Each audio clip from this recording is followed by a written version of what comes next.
Thank you so much, Kat and Max and Birch Bark Editing. It's really such an honor to be part of the duo that is your opening event for Birch Bark Editing. And I wish you both all the best with all your plans for future events, and hope we can put on a good show for your first one tonight. And of course, I'm just thrilled to read with my colleague and buddy, Quintin Collins, whose work I'm just so excited about, and you are gonna see why very soon. I'm just gonna start with a very, very short poem by a poet named Lucille Clifton. She's just one of the poets who sustains me. I like to open some of my readings by reading a poem by someone else. So I'm just going to read you this very short poem by Lucille. It's called The Making of Poems. The Making of Poems by Lucille Clifton. The reason why I do it, though I fail and fail in the giving of true names, is I am Adam and his mother, and these failures are my job. So that's Lucille, and if Lucille can try and fail, then she makes me feel as if I can do that too. So I'm going to be reading poems from this brand new book that just came out, All Morning the Crows. And I'm going to start with the Heron. And there's not really much to say about this poem other than just to read it to you. So this is Heron. We scared the shit out of her, that heron. Not what the dog and I expected in a thicket of pine, half a mile from Cranberry Meadow Bog.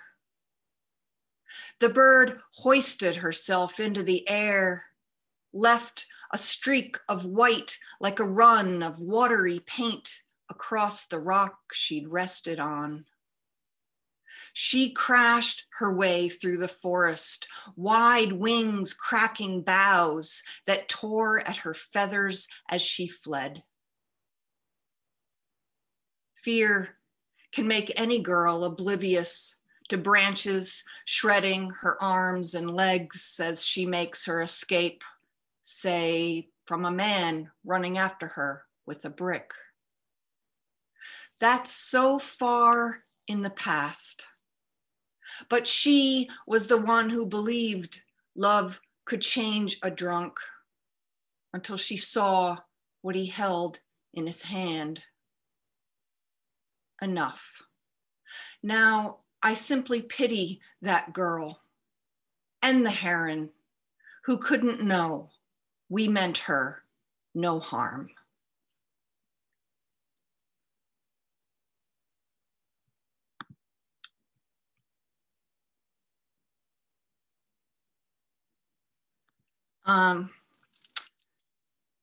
All the poems, as you might guess, are simply titled with the name of a bird.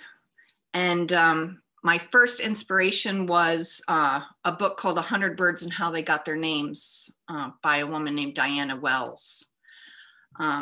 So this is albatross, and you say albatross to poets, right? And we can't help but think of Coleridge's Rime of the Ancient Mariner, right? And the sailor telling of the story of how he had to wear the dead albatross around his neck for killing the bird and bringing bad luck to his ship and all his shipmates.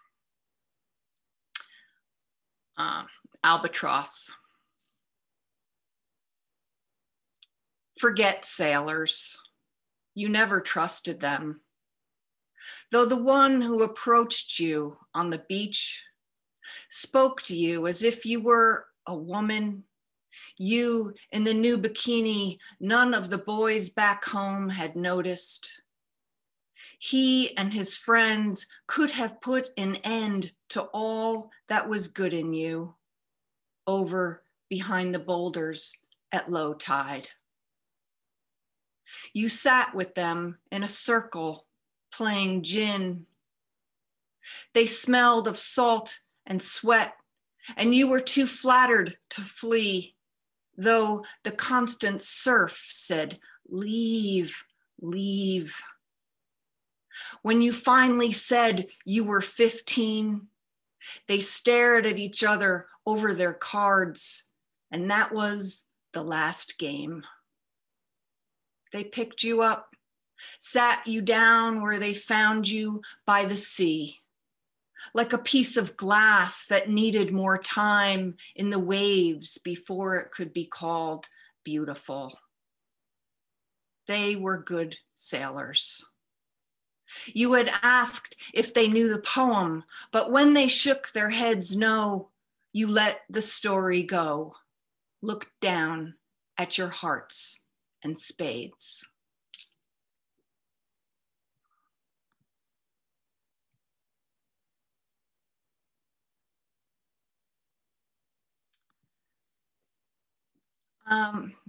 There's a lot of darkness in this book, I will admit, but there also is a lot of humor.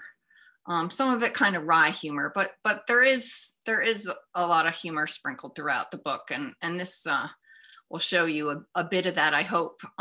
This is Skimmer, and the only thing I'll tell you about the skimmer bird is that it's the only bird that has vertically slit pupils, like a cat. Skimmer at the country club. Boss John was like that bird, skimmed the pool of our tips without getting his belly wet. His tongue was a blade that cut if we dropped a cup or couldn't lift a six-tops dinner on a single tray. We girls held each other up, helped each other out, like POWs in a work camp. Desperate for money, we would have revolted if we'd known he was feeding off us night and day shift, and especially during weddings when the bride's father, always more shell-shocked than trashed, slipped John extra cash for the lovely staff. He skimmed that the way his namesake skims an estuary at high tide, fast and efficient. We suspected, but could not catch him until one summer evening, Chef spied the top of John's head flying not quite low enough below the kitchen window. In his arms, a case of Veuve Clicquot. Chef tackled him while Dora called the cops, who arrived to find John's Lexus stocked with the club bar's top shelf. We always said he had good taste. He'd hired us. We partied late that night, toasted the sight of John in cuffs and John's last glance at us, his coked up pupils wild, pissed, slit like a skimmer's or a snake's.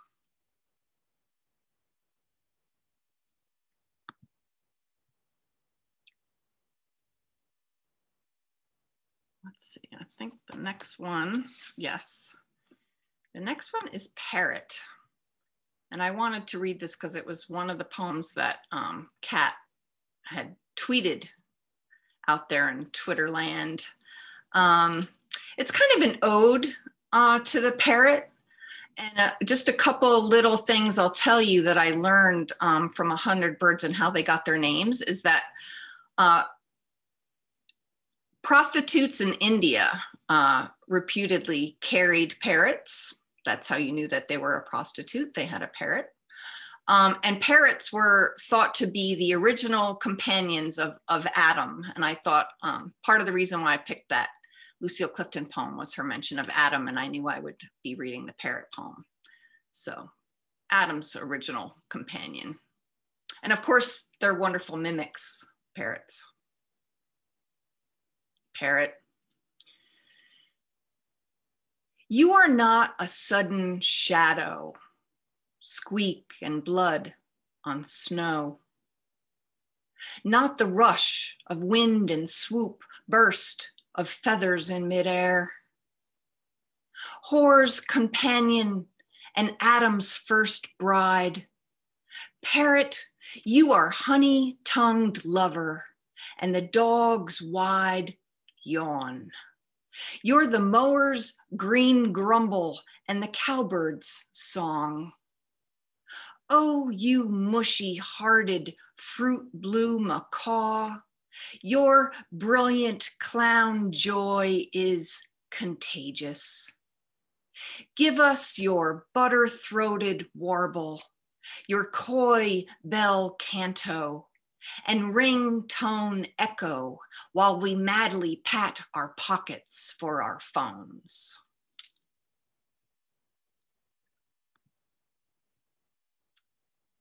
Let's see, just two more.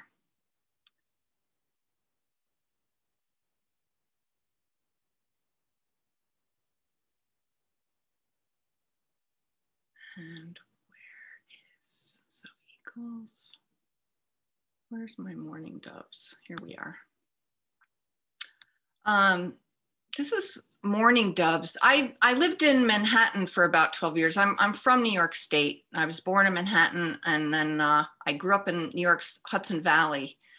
But then I lived in Manhattan for about 12 years, spanning much of the 90s and till 2005. So I was there on September 11th, 2001, and that very much affected me. The view from my apartment had been the Twin Towers. And as you can imagine, 9/11 does make fairly frequent appearances in my work. This is Mourning Doves, and it's dated New York 2001, and you'll see why.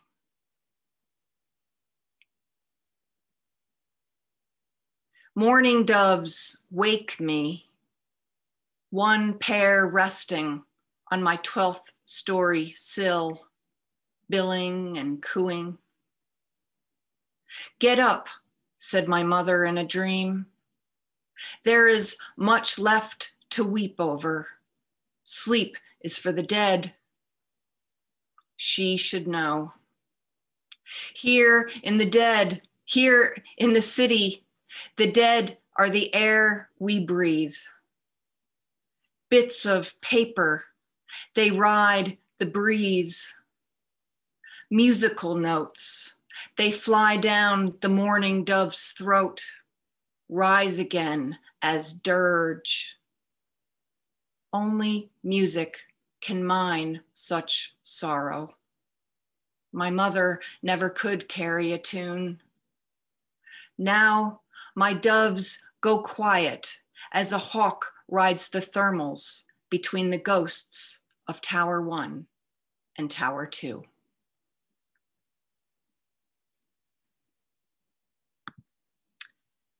And I'm gonna stick in, all right, there's two more poems. I'm gonna stick in New York State for this next one, which is Eagles. So this is set on the Hudson River in New York State's Hudson Valley, where, as I said, I grew up. In an early past life, I actually worked at a gas and electric company. And one of the jobs that I had there was to give public tours of an oil burning power plant. And this is inspired by a story that I heard about my predecessor. So this is Eagles.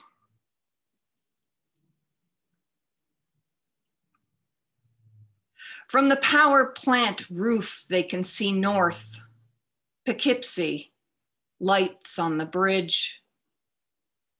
When they face south, they can see even farther, past Newburgh Beacon's Bridge to the prow of a barge being tugged upriver. Its belly full of oil, the next shift will unload. She stands apart from the men. She just the tour guide, not part of them, though they both seem kind and showed her the way here. A metal ladder, then the door that lifts like a lid. Eagles, they'd said, nests nearby.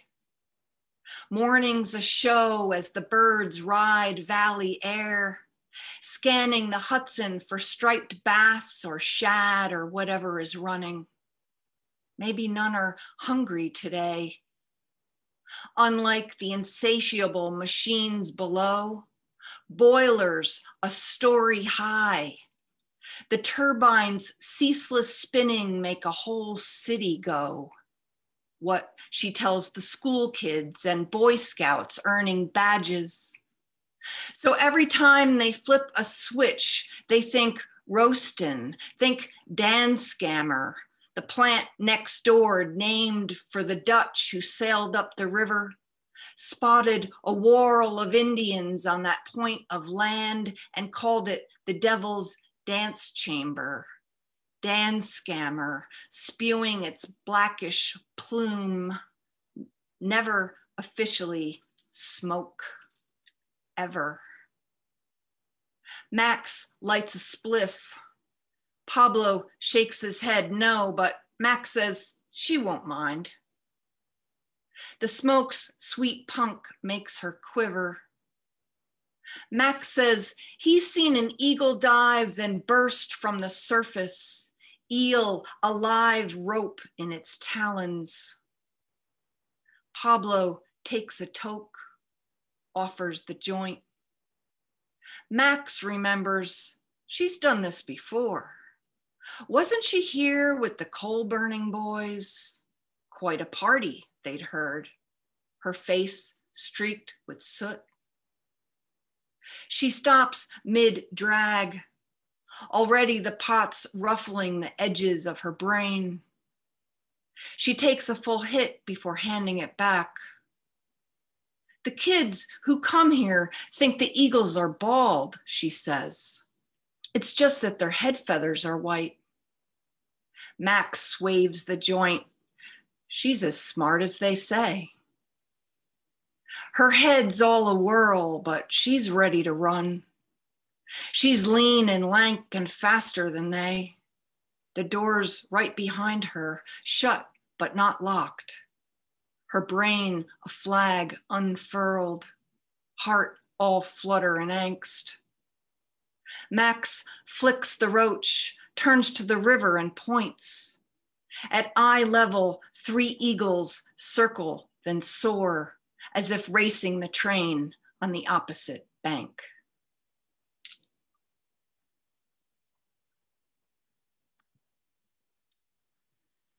And I'm going to end with another poem that I think Kat might have asked me about or tweeted about, not quite sure. This is Cormorant. I'm going to end with this and thank you all for coming and listening. So I'm going to mention a term that I'm sure that most of you know, the rack line, is that area or zone on the beach where seaweed and other debris are deposited during high tide. So it creates that kind of line of debris. And a couple quick little epigraphs from 100 Birds and How They Got Their Names. One is Satan in John Milton's Paradise Lost, sat like a cormorant on the tree of life, watching Adam and Eve, there's that Adam again, watching Adam and Eve and devising death. And their common name means raven of the sea. Cormorant.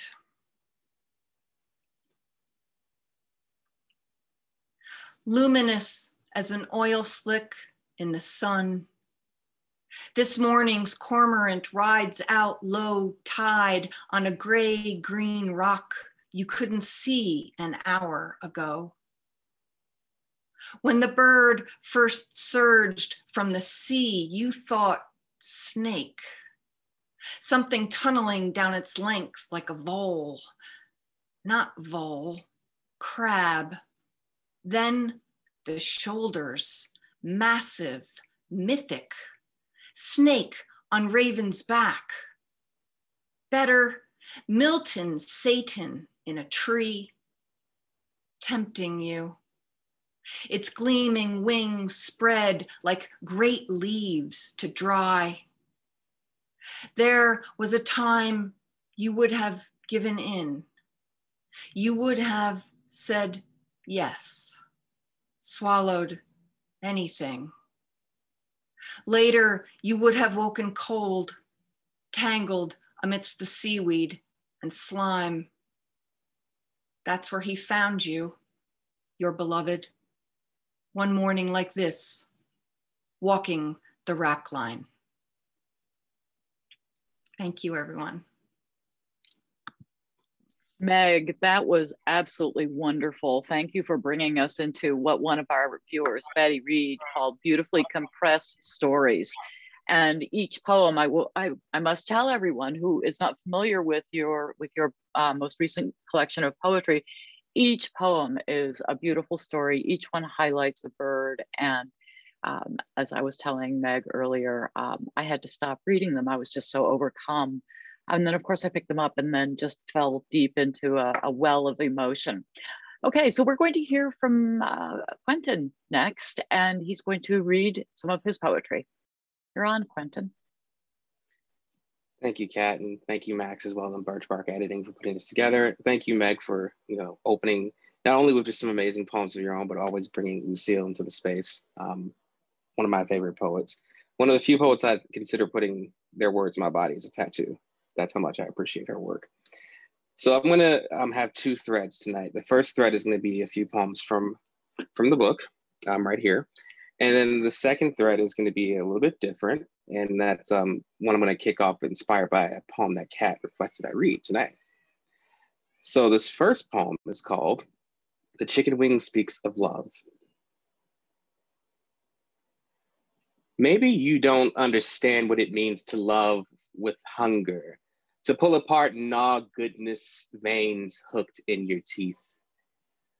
I'm tenderness you pick clean from bone, massage from molars with your tongue. How else can you peel back a lover's skin, wade into the fat, consume something whole? Nibble the gristle in my love, wads of napkins translucent with grease.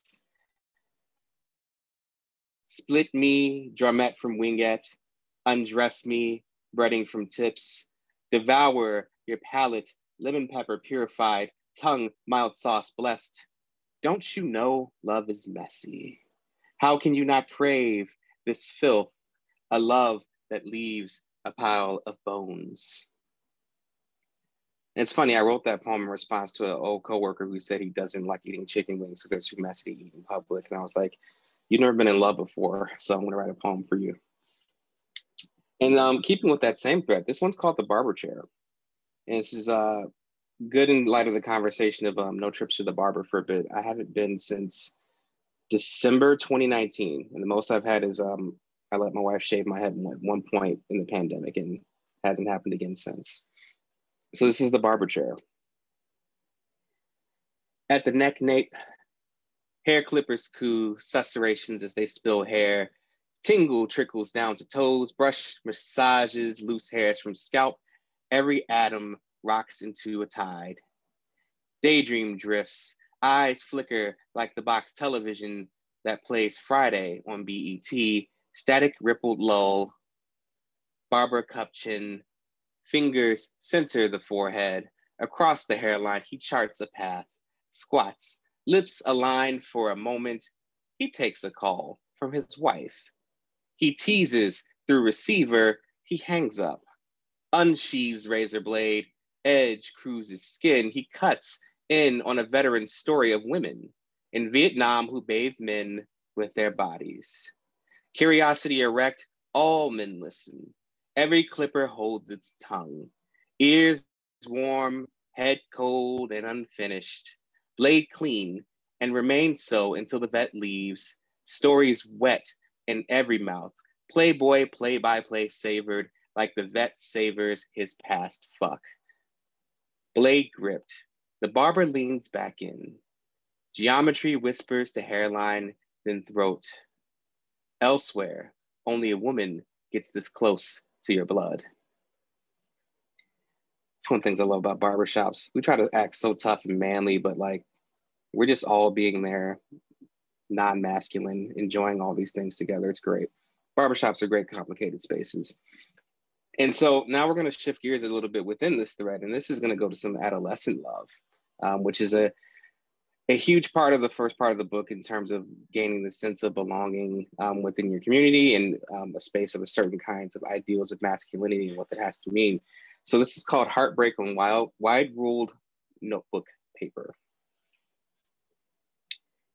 A question folded in your palms asks if she will circle yes. You want her gel pen to lasso affection, your fingers interlocked as you two stroll hallways between classes. If she says no, scrapes her pen around rejection, between your lips, pleas of please, as you approach, love letter squeezed. Through the lunchroom raucous creep, slip the paper in front of her. Hurry away to watch her peel open your words, sweat moistened in your palms, creases, wrinkles, ink a blur from a distance. She scans the text. She mouths the syllables. Your chest clenches. She rips the letter to confetti. You implode. Yeah, being a young boy in love is hard. It's really hard. You get to just do stuff like pass notes, and you think it's cool until it's not. And so, you know, it only gets worse from there. No, it gets better, but it gets worse first. So this one's called Crushed. And yeah, same thread. So Twan has a new stereo. Mystical grumbles, shake your ass, but watch yourself. Shake your ass into the street. A squirrel crushed by a car bakes on the pavement. You have a stick in hand to prod the roadkill, but Chris passes grayscale porn printouts, hot sauce stained. You can't see much because of the folds in the sheets, the ink bled. Like the squirrel smushed and spread, naked women displayed, you reduce to a throb in your jeans. Cynthia with the lazy eye rolls up on her bike, swishes her hips as you scramble to hide the pictures. She tells you to turn up the music so she can dance. Until the song ends, she sits next to you. You eye buttonholes in her shirt, snaggletooth behind gloss lips, slide closer. She hooks an arm around Twan's neck, slips into his lap. You stare at the squirrel, this mangled thing you wanted to poke with a stick.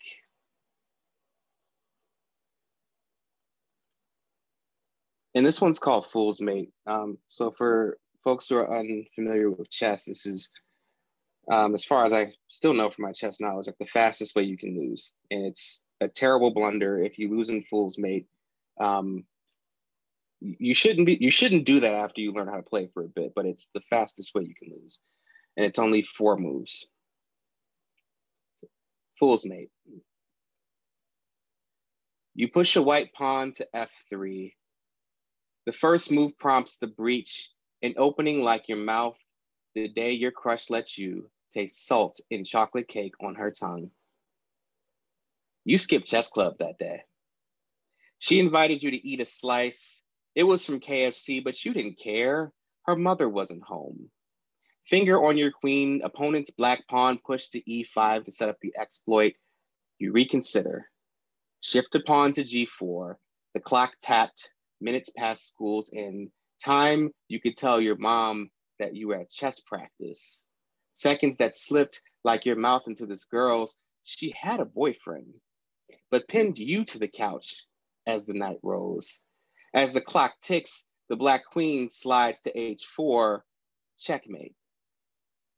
You lose in 4 moves. She invites you again. Between her wet mouth commiseration, you ask to be her new boyfriend.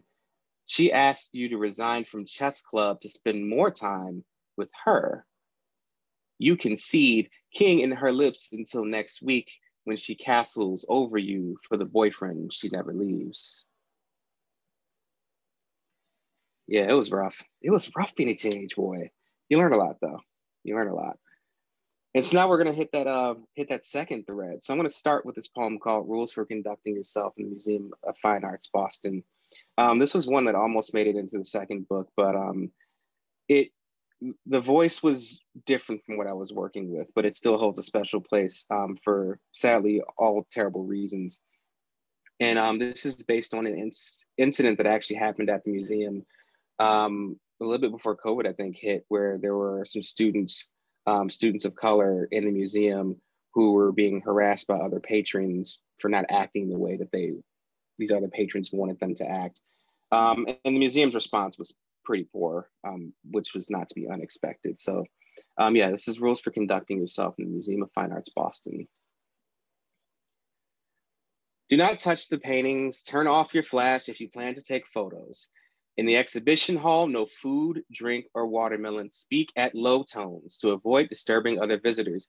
If you venture too close to the statues, security will approach you. If you are Black, security will stalk you. If you are Black, we have a collection of Benin bronze altarpieces that look just like you behind glass. Security will remind you only once to turn off your flash. Check your backpacks, roller bags, or large purses. If you are Black, don't you have somewhere else to be? If you are Black, have you tried jumping in the harbor? Can we see your tickets, please? Your history is there in the harbor. Maybe you'd learn if you drowned. Maybe you'd learn if you were not too busy stripping, dancing. Also prohibited in the halls, the MFA's paying members keep this marble clean and white.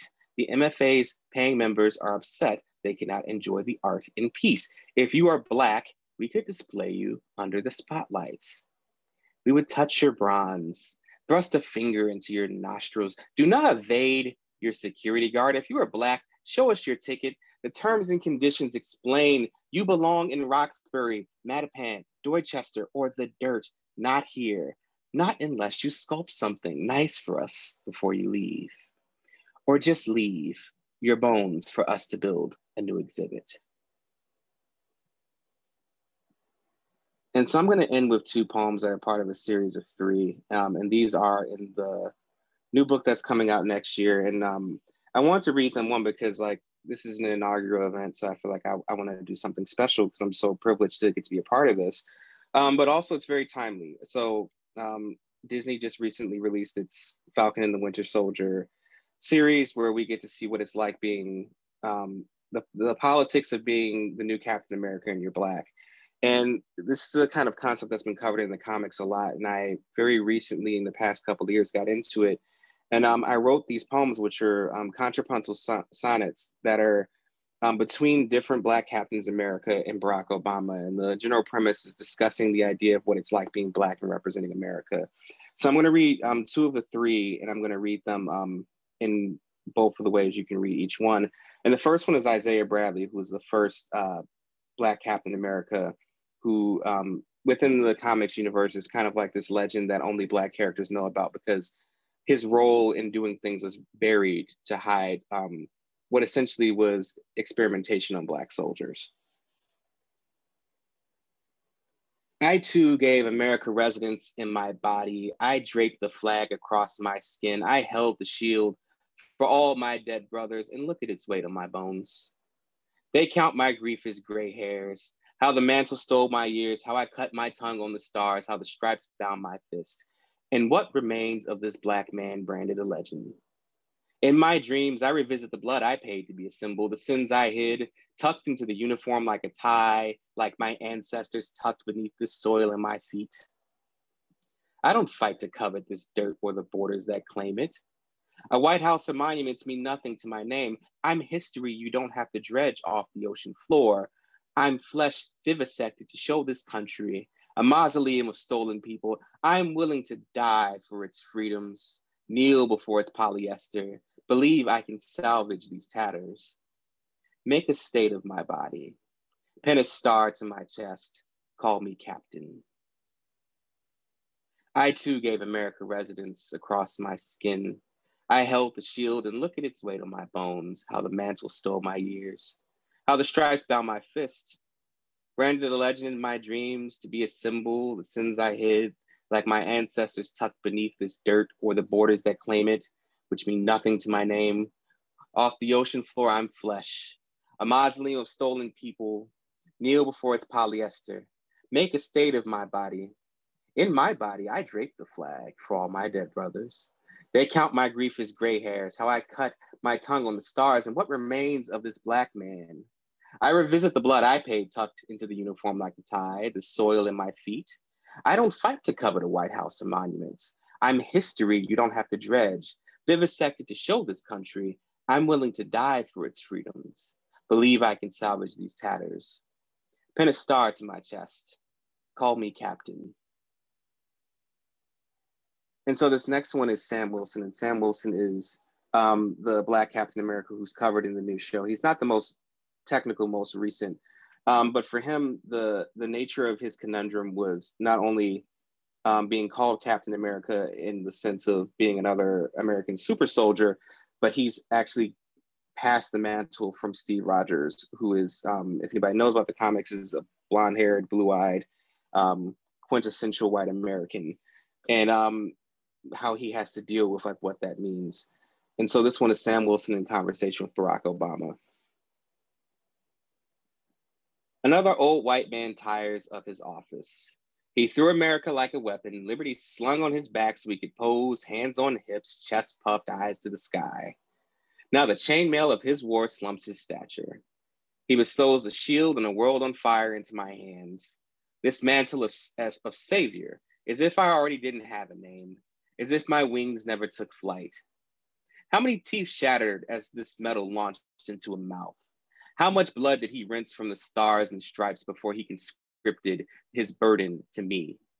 The Sentinel of Liberty, Captain. These monikers don't make me Avenger, more American than Black in America. I know this history when I take up this shield, that I'm expected to save everyone when the next skyscraper collapses. When I wear his costume, confine my body in red, white, and blue, I must emerge from his remnants, stand upon the rubble, head high, the latest shield for America. Another old white man tires like a weapon, liberty slung on his back, chest puffed, eyes to the sky, slumps in his stature, he bestows into my hands this mantle of savior. As if my wings never took flight, as this metal launched into a mouth from the stars and stripes, to me, the Sentinel of Liberty, Avenger, more American than Black when I take up this shield. When the next skyscraper collapses, confine my body in red, white, and blue. Stand upon the rubble, head high. Of his office, he threw America so he could pose, hands on hips. Now the chainmail of his wars, the shield, and a world on fire. As if I didn't already have a name. How many teeth shattered? How much blood did he rinse before he conscripted his burden? Captain, these monikers don't make me in America. I know this history, that I'm expected to save everyone when I wear this costume. I must emerge from his remnants, the latest shield for America. Thank you.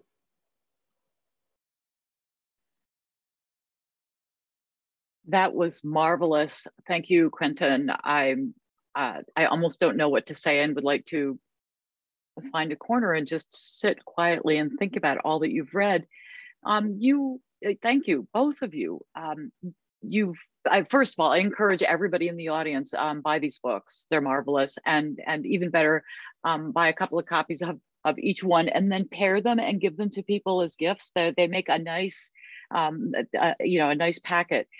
For one reason that interests me very much, and it's that Meg and Quintin work together. They write poetry and they often have conversations. So poems in Quintin's book and poems in Meg's book, they seem to intersect and they seem to be talking to one another, and it's a beautiful thing to witness. I'm thinking, of course, when the word witness comes up, of the idea of poetry of witness, an inspiration, and how the authorial eye versus the imaginative eye matches up with the poetry of witness and imagination. And of course, just for a little fun, let's throw in the tweet that was on Quintin's feed not long ago.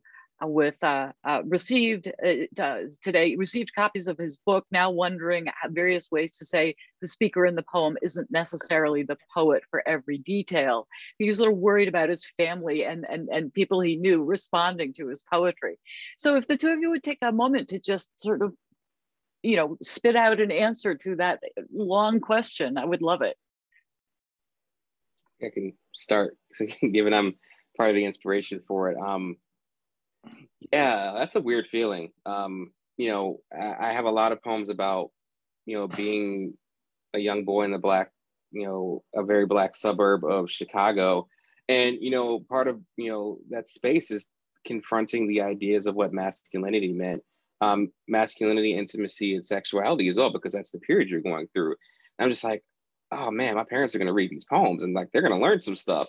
So I have to like really figure out, are there some ways I can kind of like finagle that? But I mean, the truth of the matter is there's just so much that happens in the work where I would say it's the idea of getting to the truth of the poem versus the truth of where the poem started. So there's probably a lot of details in there where if I really want to say, am I technically lying to my parents if they asked me if I really did something, I could say, no, not at all. Because the thing is, the truth of the poem brings a lot of the stories into different places. So of course, detail for detail, there are maybe some things that didn't necessarily happen, or they're me thinking about experiences of people who had some similar backgrounds as me. But I think that's one of the biggest things, when I get into the work of doing stuff that's a little more autobiographical is really start thinking about what the poem needs. And sometimes it needs a detail that's a little bit different so that it's in that sense of truth, especially because, for the first part of this book, I'm writing in second person because it's about a very disassociated voice, right? I want to write in the voice of the place I'm from, which is, it's very aggressive. It's very influenced by certain kinds of music. And again, a lot of ideas of masculinity and what that means. And so that voice is going to tell a very different story than what I would tell from my perspective. Because that voice has a little bit, while it's a little condescending, it has a little bravado to it, right? It's making everything sound a little bit better than it was, while also condescending the addressee for not being enough.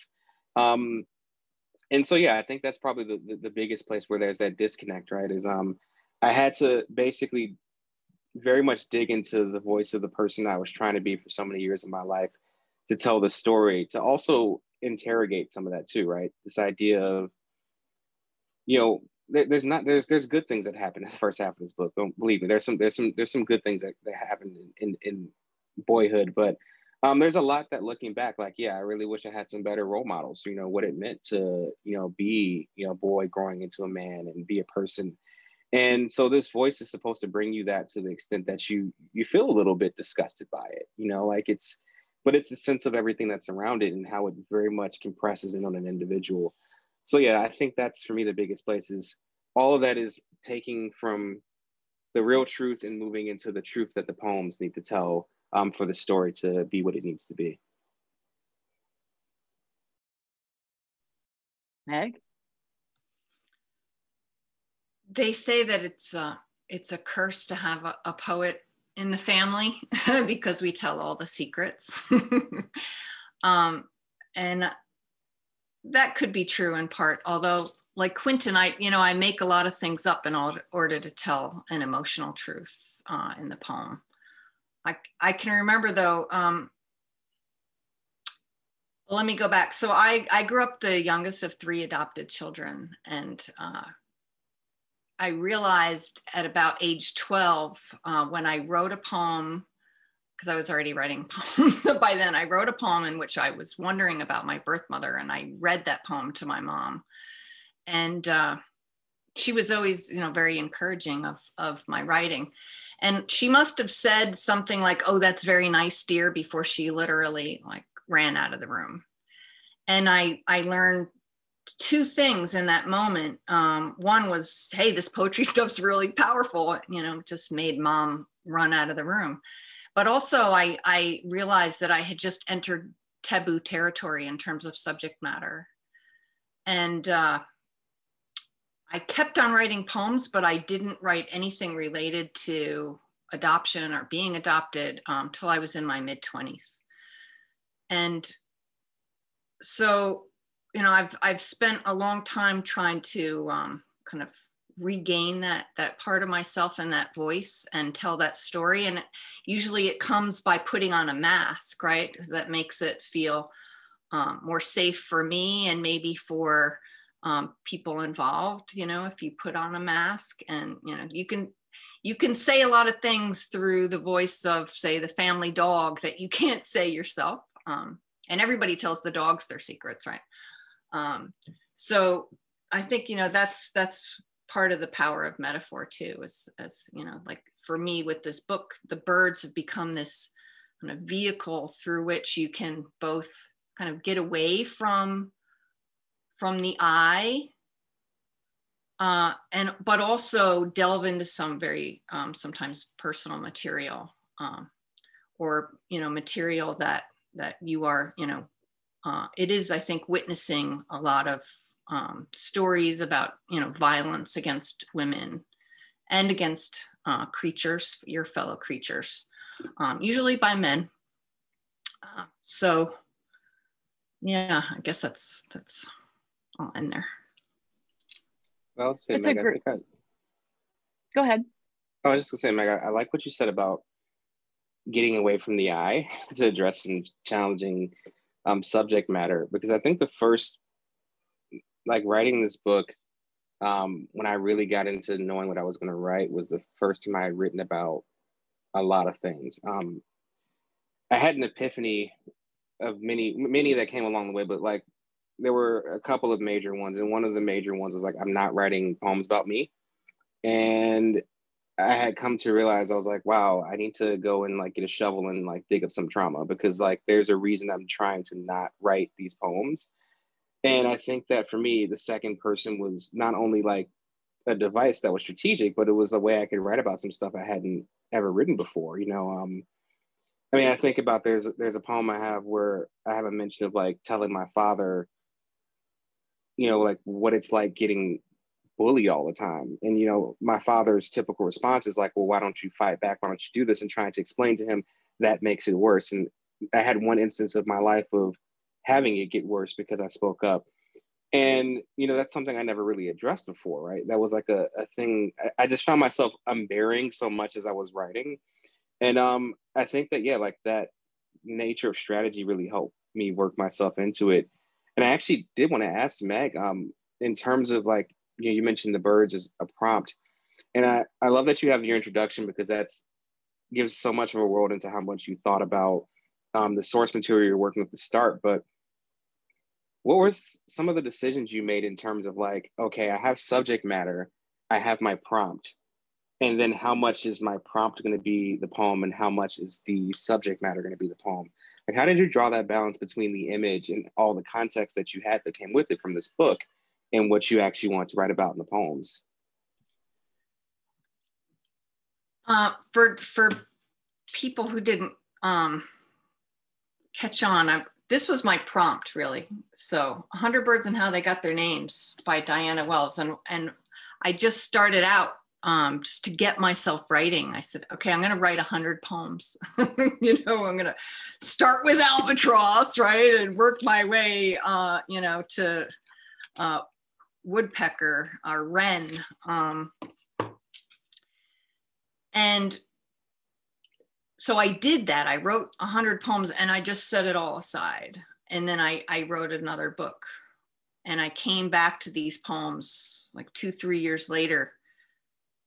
You know, and you're different, right? You're different 2 or 3 years later, especially, you know, you've written this other book, you've gone all these other places in your mind, and now I'm coming back. And I started to see that first I had to throw out more than half of them, but all the, you know, some of the, you know, the themes that we return to over and over again, you know, Stanley Kunitz says, you know, we're all writing out of our wound, you know. So there's themes that just keep recurring in my work. And I saw those, here they come, you know, here come the mothers. But also started seeing like these themes of, you know, of women and you know, what they endure and how they survive. And I just knew I had to kind of go with that, you know, and not worry too much about like, was this all going to hold together somehow? You know, I was just like taking it bird by bird, literally.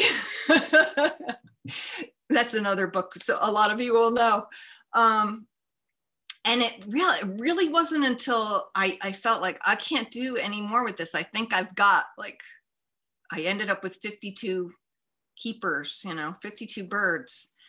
And it really took a friend who sat down with me. She'd read the poems and she's like, look, you know, look at there's like literally like a migration that happens, you know, through them with all these threads. And, you know, that's where those, you know, people say that the poems know more than you do, you know, and they start to teach you in a way, like what you've been, you know, what's been kind of brewing in there all this time. So it kind of taught me a lot, you know, about my own psyche, but also the psyche of just being a woman in the world, you know. So I don't know if that really answers the question, but. That's a good answer. I just want to let everybody know we have about 10 more minutes. We're going to run a little past 8 o'clock. Ordinarily, we would shut down at 8, but this is such an engaging conversation. I'd like to keep it going. So let's let Meg and Quintin continue chatting. And if you have any questions, of course, post them in the chat, and we'll see if we can get those answered for you. Thank you. I do have something I wanted to ask Quintin about. So, you know, you just had your first book come out and you already have had your second book accepted. So I know that the first book came out of you know, your creative thesis. And it seems like our first book, like it took our whole lives up to that point to write that book, right? Like it took you your, you know, 25 years of your life to get to the point where you could write that first book. So what like happened between that first book and the second book? Like what, can you talk about that? Yeah, that was a fun story. So like every person right now figuring out their life and what they want to do, I was thinking, okay, do I ever want to go back and get a PhD? And the idea has still, just at this point, I want to be called Dr. Collins, but there's no other reason I'm really that interested. But the thing is, my brain doesn't like when I say I don't want to do something, so I already started brewing ideas.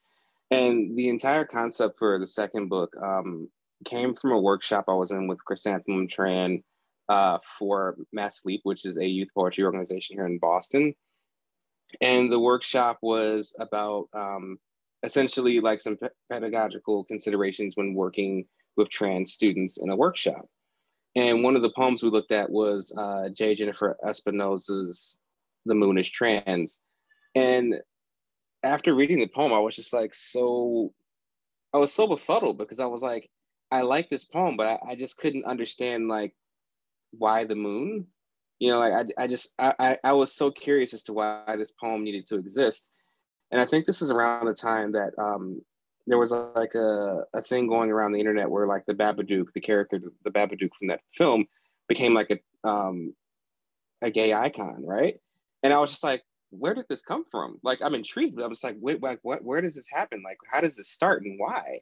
And so asking myself that question made me actually like understand what the poem was doing, which is, hey, colonialism, whiteness, heterosexuality, cisgender, all the non-marginalized identities of the world take every single thing and appropriate every single thing, right? So this poem is doing that. It's taking something back. It's taking back the moon, right? Because if you give the opportunity, the moon will be appropriated in some way, shape, or fashion, right? So I was like, wow, that's so powerful. Like, I never thought about that. Like, just taking an image that belongs to the world and like inserting our you know, your own culture into it in a way that, like, you know, of course, if someone's reading it the wrong way, they're gonna, you know, get the kind of, you know, all lives matter response to it. But it's really just this idea of like, this belongs to all of us and we all should be able to see ourselves in it. So I was like, let me do that for a whole book.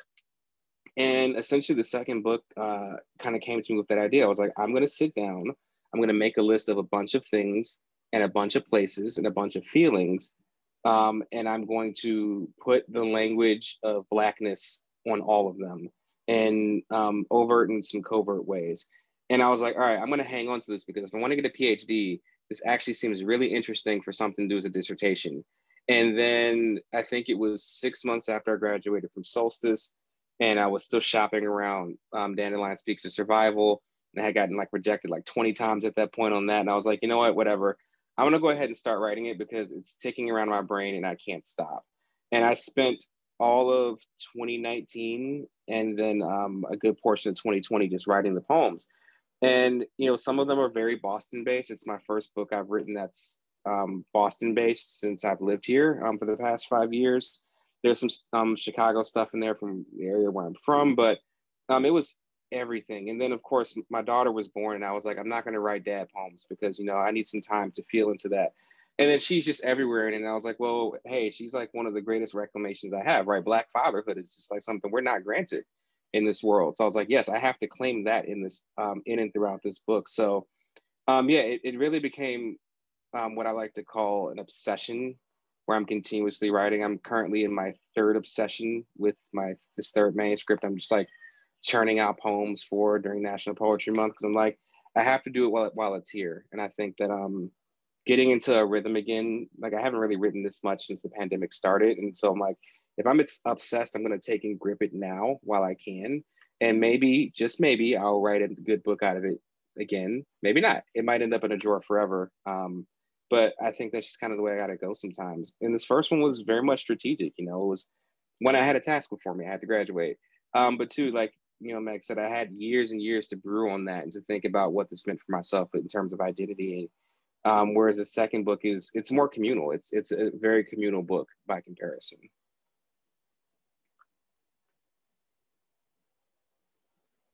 And so I don't know if there's any chat questions we maybe want to. Yeah, we do. We have a number of chat questions, but the one that just came in is really fascinating, and it's a question for both of you. It's from Teresa, who is showing up as owner in the chat, and it's which poet's work first attracted you to poetry? So we're talking a little bit about origins here. What qualities about their work attracted you? Voice, subject, structure.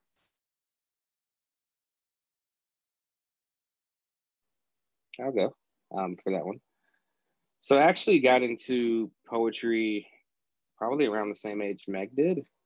But it was really because of the fact that I was gonna do a talent show and then a friend was kind enough to be honest and that I couldn't sing. So I quickly wrote a poem before auditions.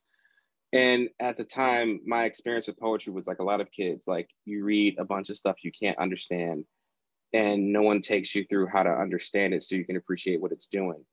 So a lot of my experience with like learning how language works came from hip hop. So I used to listen to a Chicago rapper named Lupe Fiasco. And around the time he was new, as in like people in Chicago heard his music on the radio, but you couldn't hear him anywhere else.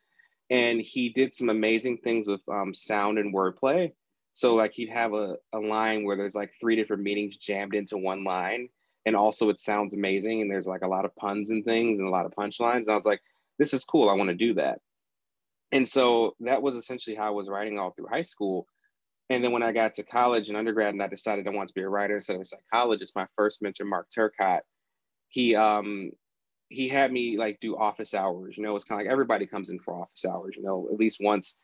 So he can just say, hey, we talked, let's actually talk about your growth as a writer. And he gave me a conversation where I knew he was not only doing what he does for everybody, but he really wanted to talk to me. And he basically said, hey, I used to do some slam stuff. And I know you're interested in slam stuff because of like your hip hop interest, and that's cool. And I see how you do that here, but like, how about we work hard to get you better at writing this stuff so you can do that, because like you can do that just fine. He was like, but like, let's help you write it better.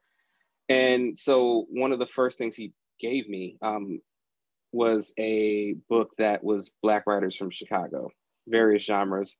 And of the poets in there, one of the things he does with every class, I mean, I hope he still does it, but he would show a Deaf Poetry Jam video of Reggie Gibson reading for James Marshall Hendricks. And so, of course, not only did I love that poem, but I get this book and Reggie's in there. And like that poem has stuck with me so much. And like every time when I've had mentees over the year, I've sent them that poem if they have like similar backgrounds of like why. Like my mind was blown when I moved here and I figured out he lives like in Massachusetts. And I was like, what? You know, I'm just like, yo, I saw you in Chicago like years ago. Like, this is cool. We both live in the same state again. And I would say, yeah, overall, you know, like what he, you know, does with his work in terms of really bringing in, you know, the image. And then like, there's just so much music in everything Reggie does when it comes to poems. And I think that's just stuck with me throughout the years. And in terms of like my bigger on the page influences, I think Hanif Abdurraqib is just like hands down one of my favorite writers overall. And I think it's just, I mean, titles. The man just knows how to title stuff. They're all long and they're all beautiful. And I've just tried so hard to, you know, understand and replicate like the idea of getting the fullness out of a title. Like his one book about the tribe called Quest is, you know, it's there's the shortened title, but there's like the full title. He was like, hey, this is the third book by, it's like, no, like that's officially what he wanted, was this whole big title on the book. And I was like, I just need that agency, you know, I need to embody that. So yeah, those are, I would say, my two big ones right there.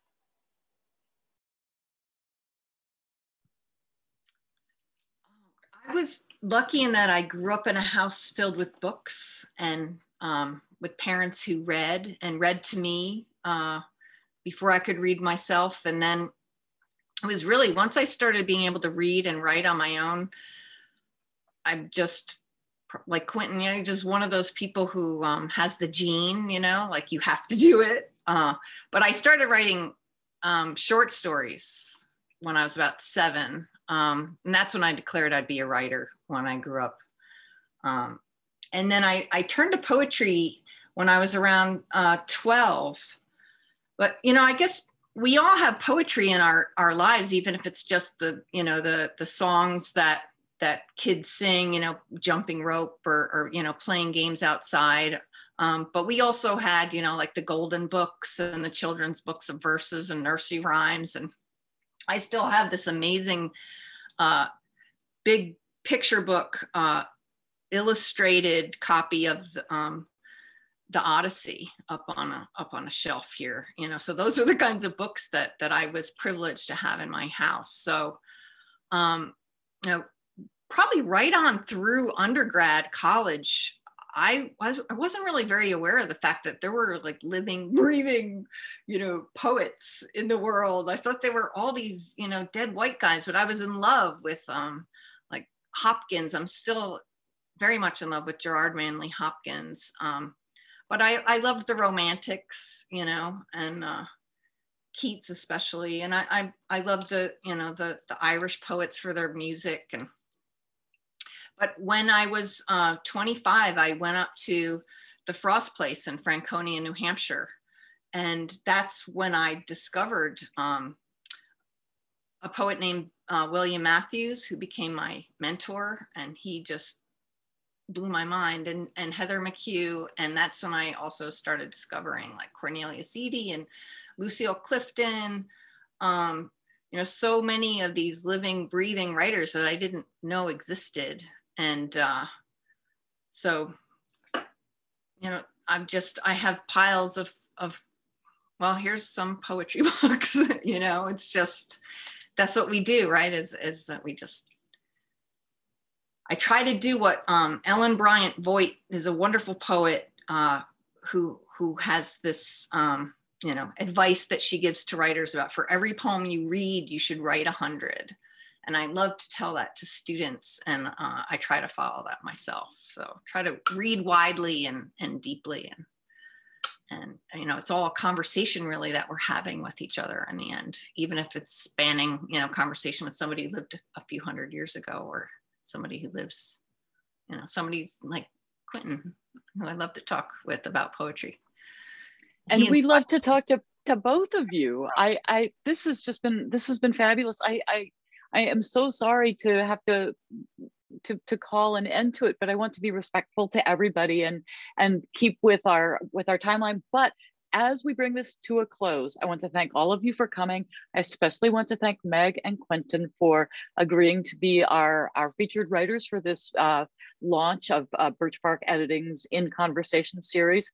Do us all a favor, buy these books. You will not be sorry. They are terrific books. Last quote for you in Meg's poem Duckling Swan, and this will appeal to you, is, "But by spring a lake was aglow with my gleaming. In spring I returned and blinded them all." To which Quintin's poem responds. It's "The Dandelion Speaks of Survival," and his response is, "I split their concrete and this earth." May all of you go forth and glean, split that concrete, and we'll see you at our next event. Thank you so much for coming. Thank you so much for having us. And everyone. Thanks, Q. Thank you, everybody. Have a good night. Bye now.